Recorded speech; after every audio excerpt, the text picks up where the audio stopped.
आवाज ही बहुत खतरनाक होगी गाइस।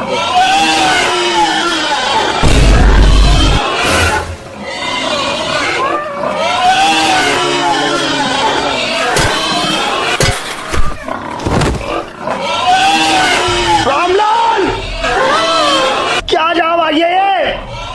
रामलाल, ये ना सुनेगा साला, खुद ही कुछ करना पड़ेगा।